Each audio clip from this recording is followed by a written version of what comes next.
Hi, everyone. Thanks for joining. We are here today to talk about process optimization in AI-powered contact centers and what it takes to win. I'm James Russell. I've worked at Cresta for 2.5 years. I lead our customer transformation group. My background is basically call centers. So I spent 12 years at one of the world's biggest BPOs. Fun fact, I actually bought Cresta while I was at that company. Loved it so much that I called up Cresta and joined them. And I've been here for 2.5 years, and it's been great fun ever since. And today with me, I've got Britt. Thank you, James. Hello, everyone. Thank you for joining us. My name is Brittany Bell. I've been with Cresta for just over 4 years now, so very, very old in the tech startup kind of a definition of age. And just like James, I actually came from the contact center space, big BPO.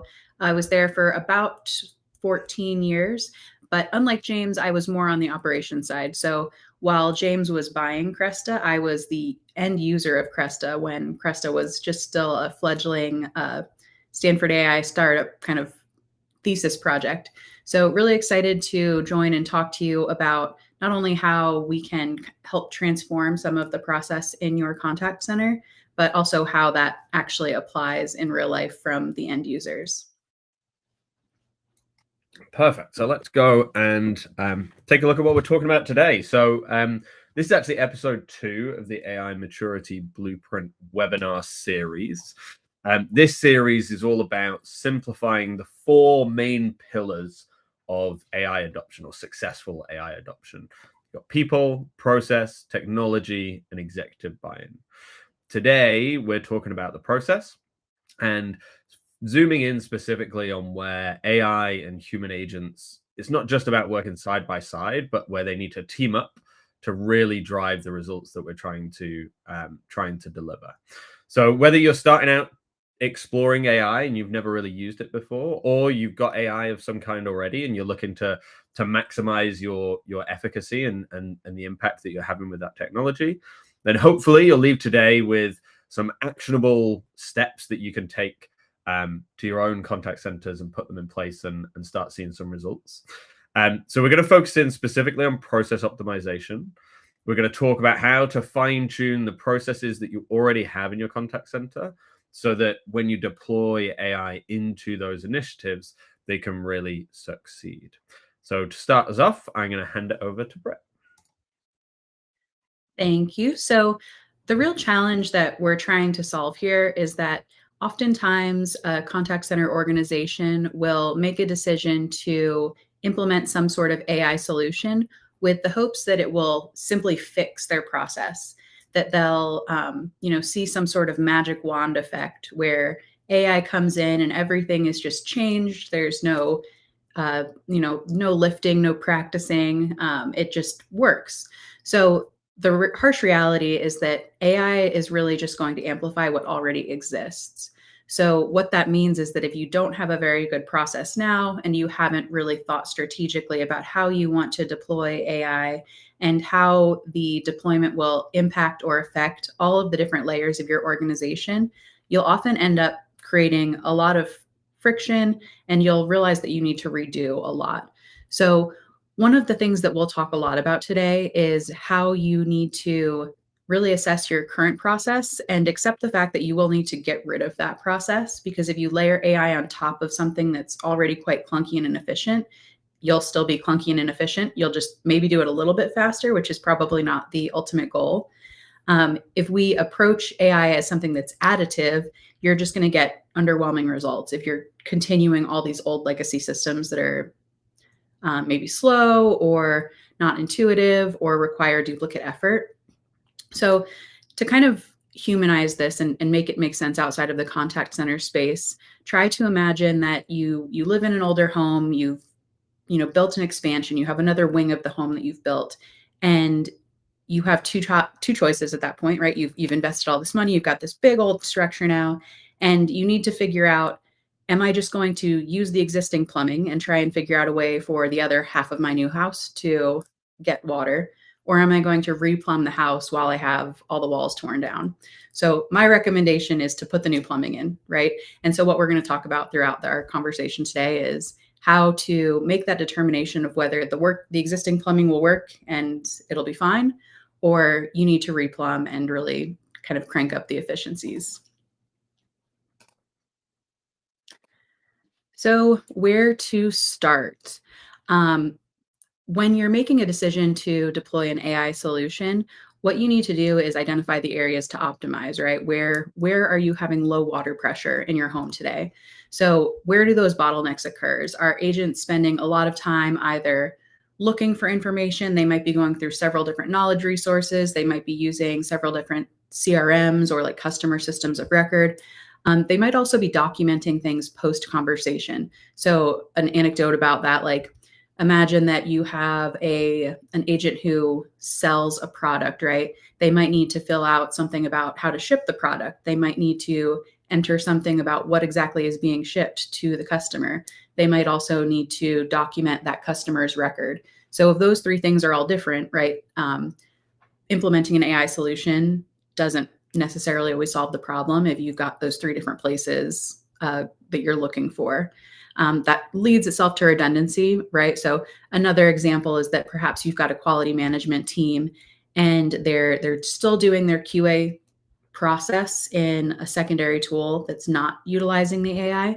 They might be doing the same things. They're grading calls that could have already been graded.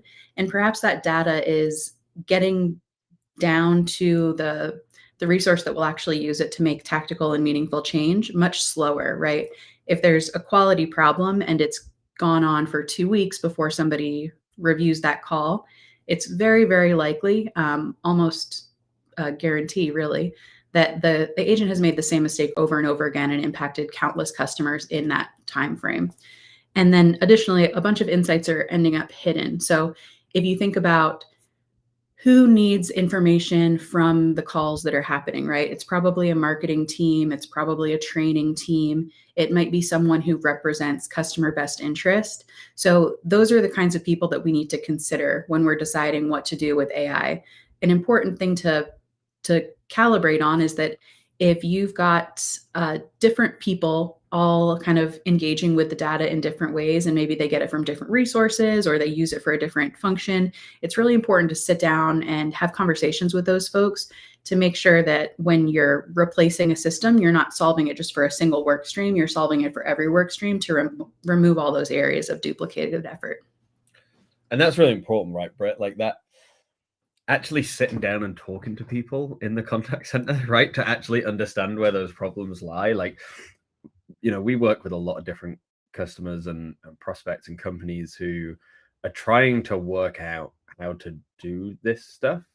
And quite often, like certainly I run across where you know, you think you know what the problem is, and so you're trying to bring technology in to solve that problem, but you haven't actually done that piece that Britt's talking about, right? Where you're going in, you're understanding what that workflow actually looks like and the people that you're actually trying to impact. And I think that's one of the biggest pieces for me of this whole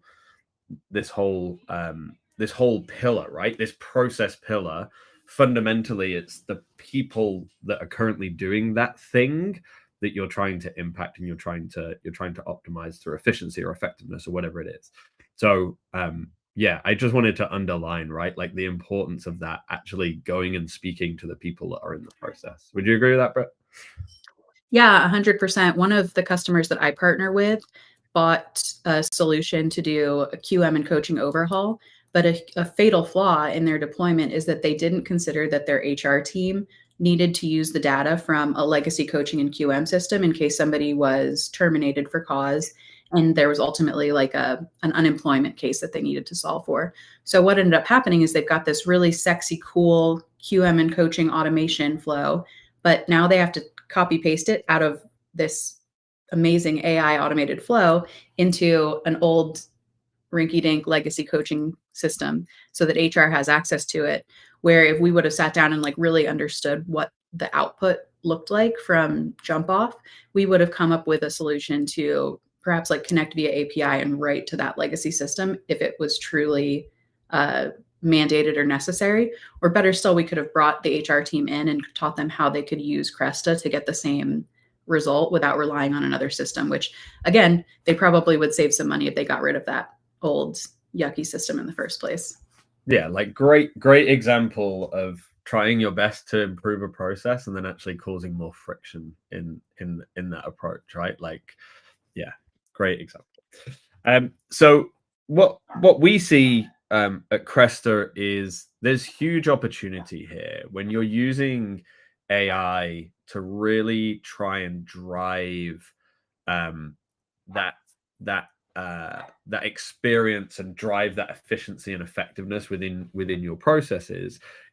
When you do it in the right way, it starts to have a compound effect and starts to really supercharge different parts of your business in different ways, and maybe in ways that that you haven't thought of before.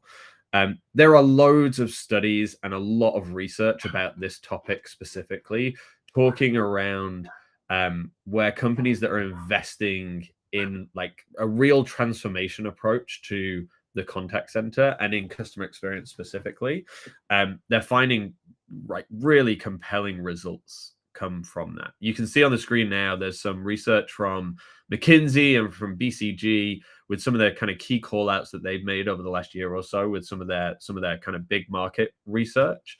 And they're finding that companies are seeing 30% higher customer satisfaction when they're invested in tech like this and in approaches and transformation like this, 70% higher loyalty from those customers. And then the revenue growth that they're seeing is particularly like profound. They're seeing 190% higher 3-year revenue growth than they were before. So when you kind of take this type of approach to I hate the phrase, I'm loath to say it, but a roots and branches approach to like this type of transformation, it can be really profound, and not just in like your agent experience or your supervisor experience or your QA team, but actually that's going to flow through to the customer experience, because that's how life works in our industry, right? When agents are happier, they provide a better service to your customers. When customers are happier, they buy more, right? Like it's that virtuous cycle. So it taking a considered and structured approach to this type of transformation can really yield significant future revenue benefits or cost saving benefits, as well as that overall customer experience piece. So I think now, Britt, we should jump into like a real specific example and try and kind of bring this home for the audience here. Yeah, of course. And I think one call, just to sort of double click on one of the things that you said, James, that you can reduce some of your operational costs. I do have a lot of customers who maybe don't reduce the operations costs, but they can repurpose folks that were doing a fundamentally flawed role that was, archaic or mundane. And now they have even more people that they can, point towards customer insights, who can review even more calls and really understand what's happening in the contact center to drive a more meaningful change. Because I think ultimately where we end up getting stuck is that the only way that we know how to traditionally impact the customer experience and drive that better customer experience to drive the greater revenue, all that good stuff, is traditional quality management, right? We hire a team of people. We ask them to evaluate a very small ratio of calls compared to the total calls that are happening throughout the contact center. Across my customers, I think it's very common that a quality management team is assigned to listen to anywhere from 2 to 4 agent calls per month. When your traditional agent, let's call it an inbound, entry-level sales or entry-level customer service type of role, they're probably handling 25 to 30 conversations per day over the course of 21, 22 workdays per month. That's a lot of calls to only review less than a handful.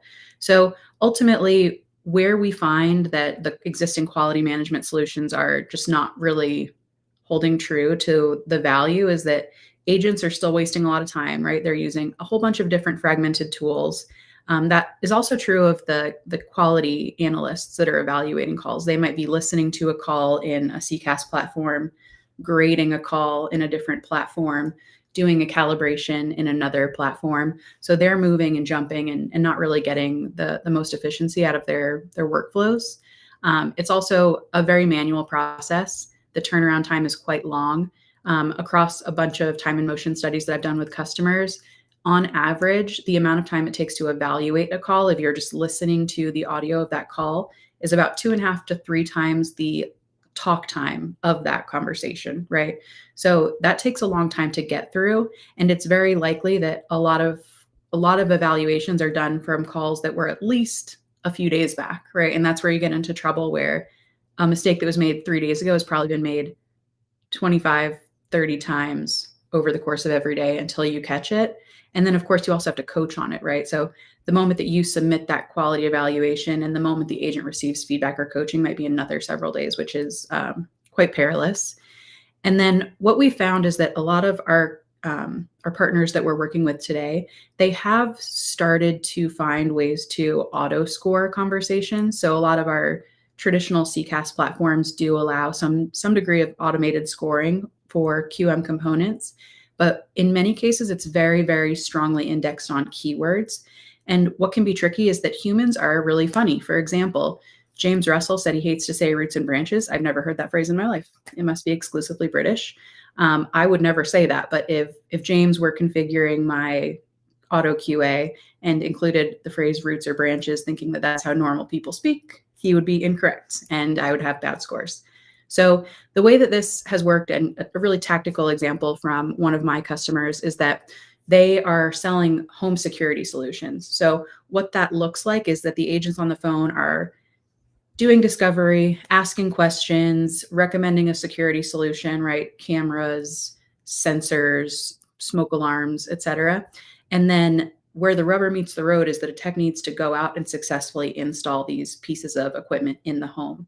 So the reason that they needed a solution that would help review a much vaster percentage of conversations is that they were having 35 to 40% of their scheduled installs fail, which means they had a tech who is a very expensive resource, driving a car with very expensive gas all the way out to someone's home. And then when they were trying to install, the customers were refusing the installation. So what they used Cresta specifically for from a quality management solution was to evaluate every single sold call to make sure that the agent was taking the home security buyer through a 5-step checklist to make sure they understood exactly what the pricing was, exactly what the equipment was, that they knew the requirements for install, that an adult had to be home, all that good stuff, and that they were doing a virtual signature on that call. So what they found is that after they deployed that, the agent adherence was starkly lower than they anticipated. They had historically just reviewed a handful of conversations per agent per month, as we typically do, and they thought that the adherence was much higher. What they found is that it was much, much lower. So they were able to immediately issue some corrective action, some retraining, and within a month, they saw that adherence rate jump up well above 90% when it had been realistically in the 60s when we evaluated every single call. And that significantly reduced the number of failed truck rolls. So they were no longer wasting $200 per failed truck roll on sending the tech, sending the truck, sending the gas. And when they made that change, the failed truck roll rate dropped to about 15% from like the 35 to 40% that it was. So huge, huge transformation there. But to kind of bring it all home, what had to happen is that they had to agree to throw out their old process. They repurposed all of their QM analysts who were previously listening to those type of calls to fine-tuning the model, right? So that it wasn't just based on keywords spoken, it was based on generative AI phrasing. And now they have all those same QM agents. They didn't let them go. They didn't replace them or with technology. The robots aren't actually taking over, thankfully. But now they are able to provide greater insights into like, why are people objecting, or what are some of the common reasons that people don't want to run credit, for example. So they're doing something different that's more meaningful, but they also took the learning and applied it to something functional within their contact center so that agents behave differently and customers had a full and deep understanding of what they were getting so that they weren't wasting time out in the field. And I love Brett around that example, that it's like the goal is still the same, right? Like they're still trying to achieve the same thing that they were before, but they brought AI into like deeply into that process to actually achieve that goal for the first time. Like QM is such a great example where everybody does it, right? We've all done it in contact centers for 20 years plus, right? And it's just never been very good, right? Like it's the worst example of any processor that I've ever seen, because it's such a small sample size and it often leads to the wrong results, right? Yeah, absolutely. And I think that the visual that we've got popped up right now is really just uh, sort of making an example of what we're talking about. So if you're handling, in this little visual here, all of those dots on the left are representing how many calls happened, right? We happen to sample 3 of those calls, but there's 20 calls, right? So we are perhaps making a snap judgment where if the sampled result is 3 calls in this particular sample, 2 of the 3 adhered to the call recording example here. However, if we would have been able to evaluate this on 100% of calls, the true result is that they're under 20% adherence. So where we end up in trouble is that we're missing potentially some very serious compliance breaches. These are the things that the fraction of the 1% of calls that have a compliance breach can cost companies millions of dollars, right? If the wrong person gets treated in a certain way or has something potentially leaked or unsecured, that's where we get into some very scary legal trouble. Where we can try and prevent that through AI solutions is by evaluating all calls and creating proactive flagging or monitoring for, very non-compliant sorts of behavior. And then, of course, if you've got coaching feedback that doesn't really represent reality, right? I might tell an agent, "Hey, great job, you're 66% adherent. That's right in line with the average." They might think that they're doing a good job when in reality they're not, and they're creating a lot of risk for both themselves and the organization. So ultimately, I think most customers that I work with and partner with, and even myself in my past operating in the contact center, we spend a lot of money on QM, and we think that it's the best way to not only prevent risk from, very bad things happening, and we think that it's going to improve customer experience. But in reality, we're just kind of building this. We're creating a paper trail almost. We're documenting that sometimes bad things happen. But if we're not making tactical changes about the way that we're delivering feedback to the agents or setting expectations with the agents, it doesn't actually do anything to help the customer experience. And it especially needs attention from all the cross-functional teams, whether that's training, marketing, operations, the executive leadership team. I know James mentioned a couple moments ago that it's really important to have that top-down alignment to make sure that we are talking to all the right people who need to hear and react to the news that we're getting from any type of quality. Quality should influence the customer insights. The insights should influence the way that we operate.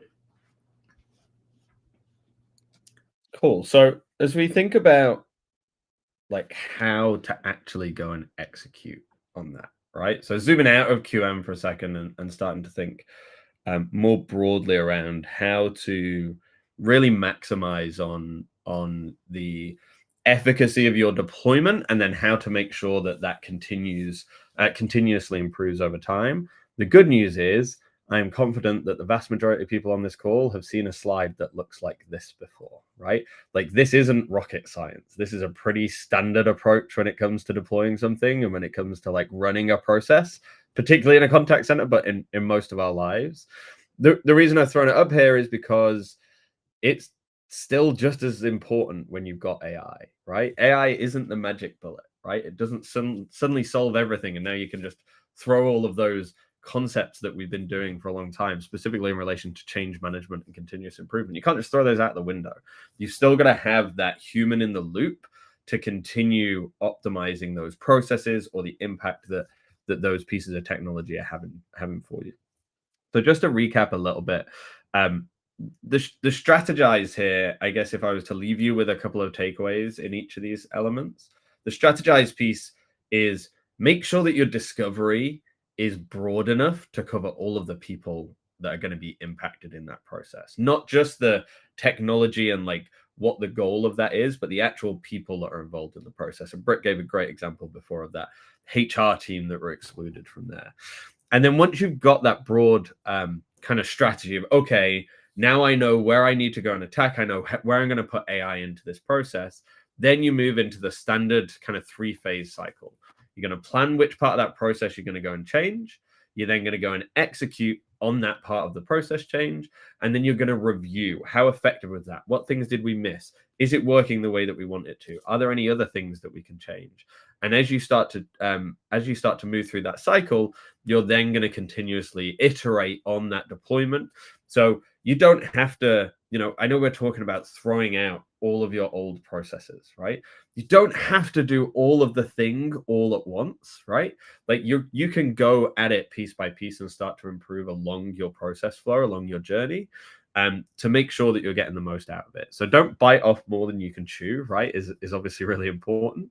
And so long as you stick to these well-established principles of change management and deployment, you'll be in good standing as it comes to maximizing the benefit that you see from AI in any process, whether that's QM, whether that's coaching, whether that's your insights process, whatever it is. Having the right process to change your process, and I appreciate that statement is not the most elegant, but it's kind of saying what I mean, right? And that's exactly what you've got to do.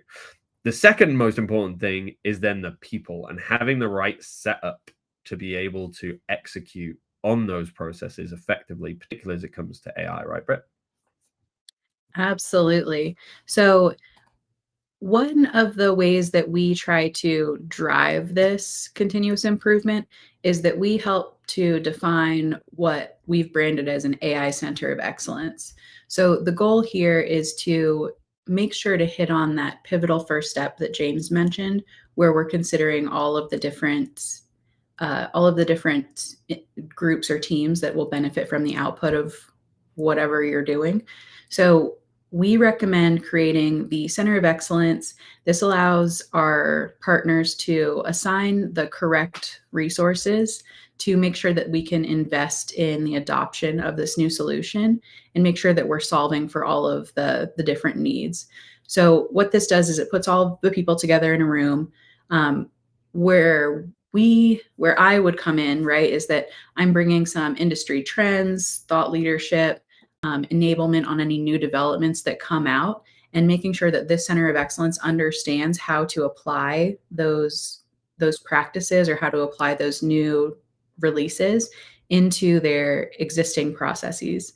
So what's really, I think, beneficial here is that as you're evaluating an AI partner or an AI solution, it's important that they can speak to, will you have a dedicated success person who's there to help you with your journey or transformation, right? Or will you have to solve all of this yourself? The benefit of working with someone who has done this over the course of several years and has really been in the AI game for 5, 6, 7 years, it helps because the growth does become exponential at a certain point. So if you're planning on exponential growth, it's a lot easier to start with somebody who's already at a 5 and going to 25 versus somebody who's at a 1 who might be going to a 1.5 or a 2. So keep that in mind when you're considering partnering. There's a lot of science behind this, and it's much easier to do with a coach, right? Think of it as any sort of AI transformation is like starting a new sport or starting to go to the gym. You might be able to show up.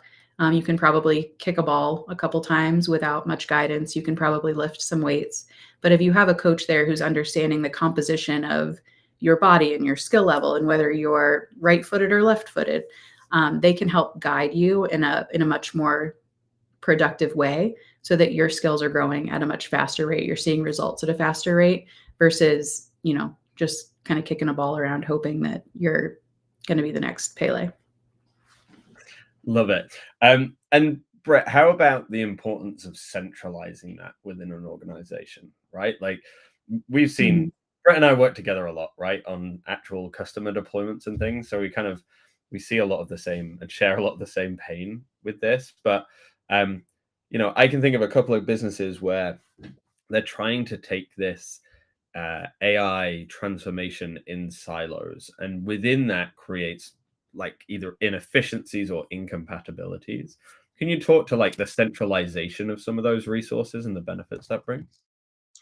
Yeah, for sure. So the reason that you want to really centralize those resources is so that you don't end up having multiple people in different silos making the same decisions, but having the wrong realizations from those decisions. So um, it also really helps if you've got sort of more an executive level approval to make sure that what you're deploying is in service of the ultimate ROI that you'll be measuring for success. So it's I kind of it like as we if I go back a slide, which I know we hate, I think a big thought that a lot of people miss is the analyze phase of this continuous improvement loop. How do you know you are successful or not? You know, have you set a target date that this is finished? How will you know it's finished? Are you actually creating the same or better outputs than you were before? And how will you measure that? So I think that's where centralization becomes very important, because if you have misalignment at that analyze phase, that's where you end up scrapping a plan that you probably put a whole lot of effort and work into because it's not meeting the needs of the central teams. And I guess it streamlines the accountability, right? And when you streamline the accountability, that makes it easier to do things like mandates and like really drive the importance of that transformation through the conversations as well, right? Yeah, 100%. I think that's very well said. Yeah. Cool. Okay. Great. Moving on. So this is a very interesting slide, very provocative. Not a whole lot of graphics going on here, but the gist is that we're kind of seeing this transformation, and it's been pretty quick, right? So probably 4, 5, 6 years ago, when AI solutions were first coming into market, they were demos at CCW, right? You were in Nashville, you were in Las Vegas. There was a keynote speaker came up and had this, virtual agent, right? Or they had automated QM. And we thought, wow, that's so cool. It's so exciting. This is going to be the contact center of the future, but like in 2040, right? Like a long time. Last year, it started to become common. People had made decisions about bringing AI in to streamline their processes, but we're kind of in that phase, right, where we were so focused on how, we weren't thinking about the why or the who or what does success look like. We just thought, how can we deploy AI? Let's throw a solution in there and see what happens, see if it's just magic. And I'm here to tell you it's not. I'm sorry for anybody who is hoping for better news, but it's not. And then now we're in this reality. So we're at a point where if you're not starting to deploy AI, you're probably already behind in the contact center. However, we need to be ready to embrace that in order to make AI a true efficiency booster. You need to put your attention on the critical planning element, make sure that you understand that you're going to impact cross-functional groups. You need to have the solutions. You need to make sure that their needs are still being met and work with your partner of choice to achieve those things. There's a lot of different things you can plug in, but the gist here is like, if I take it full circle to the beginning, we need to make sure that the plumbing is going to every single room of the house. If the house is bigger and the plumbing was 100 years old, it's probably not going to work. The water pressure is going to be very, very low on the farthest point. So what we need to do is figure out a way to get everybody in the home, every room in the home, the water that they need. Because if you've got a great new laundry in the other wing, it's going to be really lame to do your laundry in the bathtub that's closest to the water heater. Even if it's the best laundry room that ever worked, if it's not getting the water, you're going to end up having to go back to the old way of doing things. So that's what I want to impart to the team, that when we're talking about now, now is when we need to make a decision, but that decision should be well thought before we jump into, let's just do the thing. Perfect. Great insight. And now I'm going to try and impart something that I've learned. So I've been deploying AI in call centers now for about 5 years, right? Across numerous different clients, different use cases. I've supported customers a lot with this type of change management, this process optimization. That's kind of where I come in. That's my kind of speciality as it comes to this. And the thing that you're seeing on the screen right now is like, if I was to distill everything that Brett and I have talked about today and everything that I've personally learned over the last 5 years, this is the most important one. If you want to get the maximum benefit from deploying AI within your contact center, adding it in as a tool on top of your existing stack will get you some benefit most of the time, right? There'll be some improvement that you see in the area that you've targeted. If you want to get the maximum impact, you need to take the AI, whatever it is, whether it's Cresta or other tools that are available, put that at the heart of your process or your approach or your framework or your operating model, whatever it is. Put AI at the heart of that and then build everything else around it. That's how you're going to make the absolute most impact possible from deploying that technology within that area. I could name 2 customers, and I won't, but like a customer that does this really, really well, who achieves absolutely insane out of this world results, and another customer, large enterprise, where it's really hard to do that, right? The bigger that you are as a business, generally, the harder it gets to be able to do this nice, simple thing that I'm trying to say here, right? But it's much harder for them to get that realization of the value of the investment that they're making in AI because they're much more rigid around those processes. So if you leave here with one thing from me, it would be this. Remember to put AI at the heart of everything you do.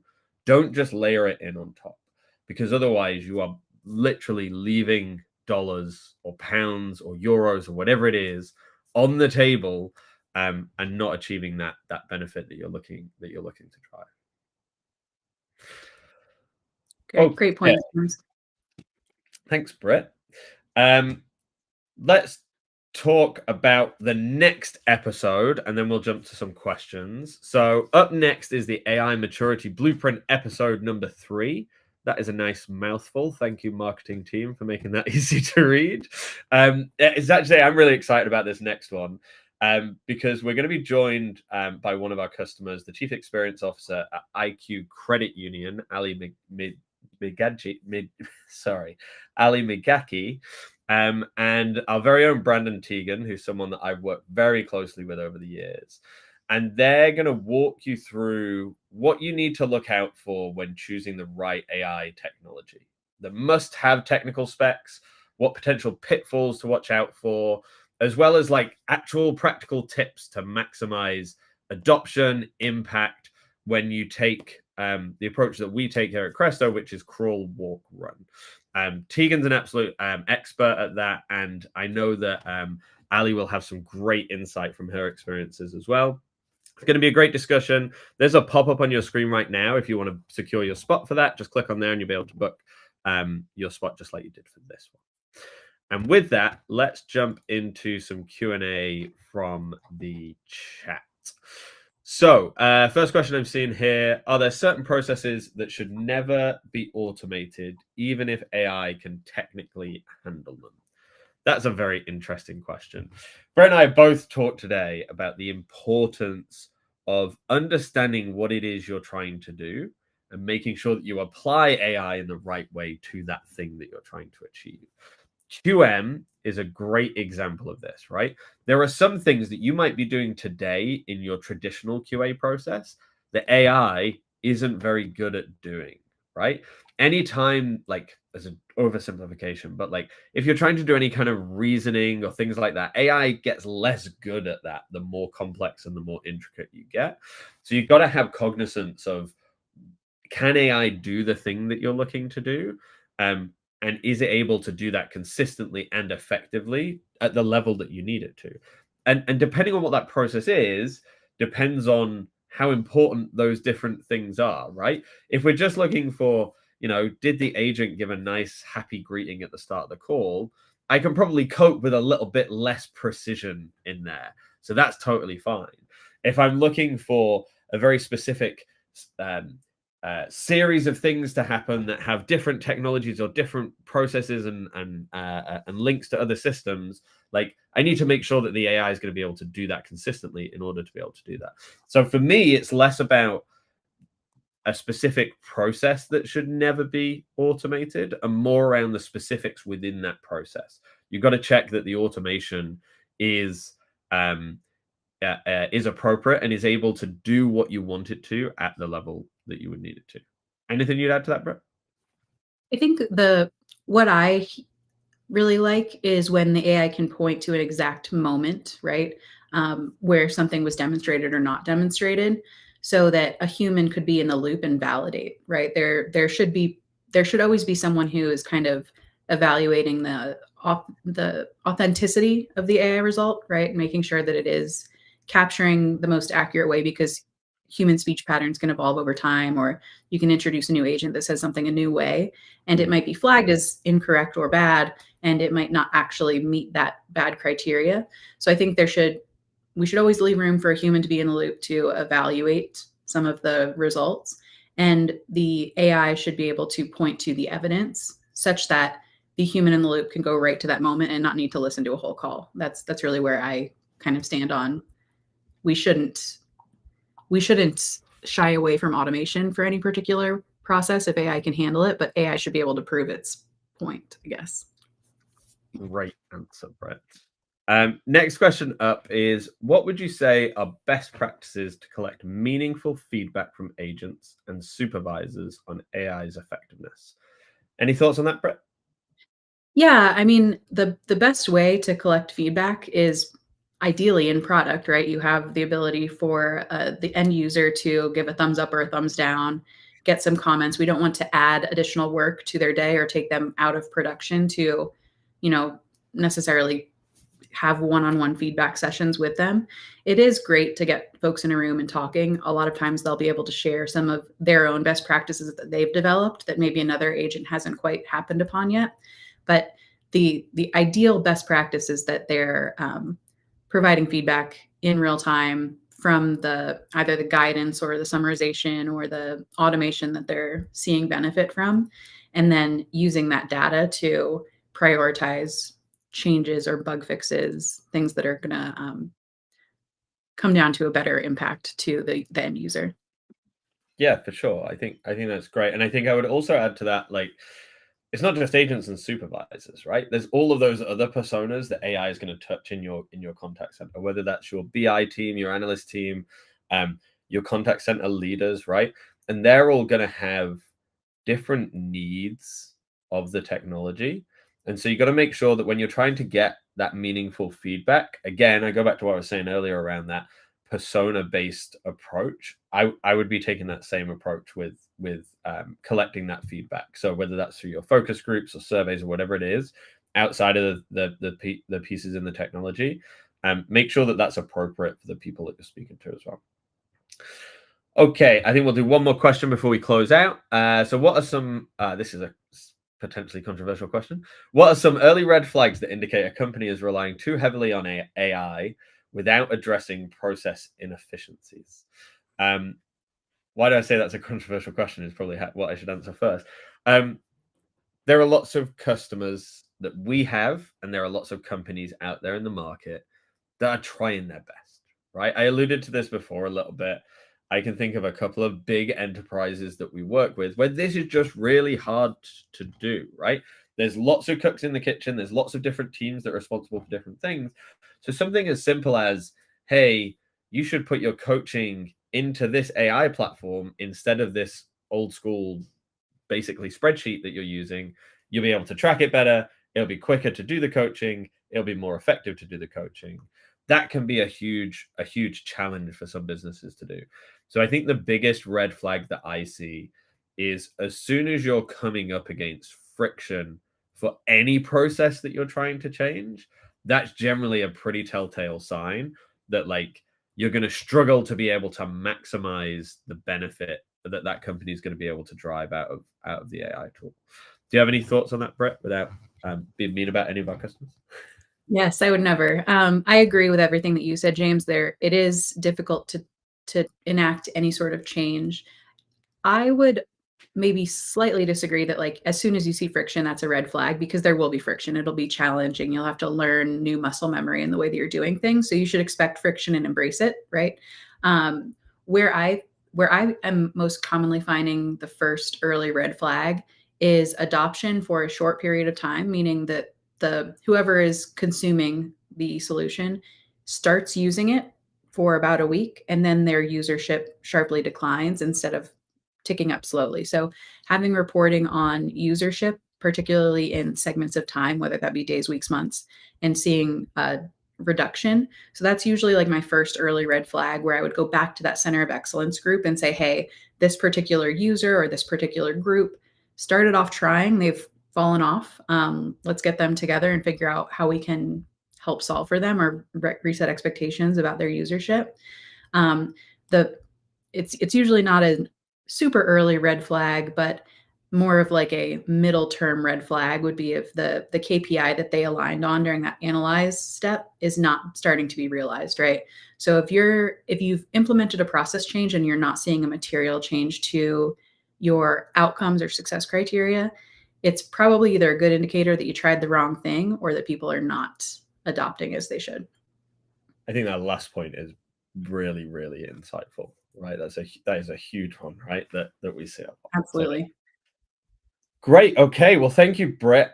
Just gonna shout out, thank you first of all for all your time, for coming and listening to Britt and I talk around something that we're pretty passionate about. I know process optimization is not always the sexiest thing in the world, but we like talking about it and we like doing it. It's kind of our day to day. We have published an ebook today on everything that we've talked about here. Goes into a bit more detail than the blog that you've already seen. If you haven't seen the blog, if you haven't seen the ebook yet, you can access those from within this webinar. You should be able to see them, but then also we'll push them out to you after this call. So thank you very much for all your questions. Thank you for your time. Britt, thank you very much for your time as well. I had a lot of fun with this. And I hope to see you all on episode 3 of this webinar series in a couple of weeks. Thank you all. Thanks, everyone.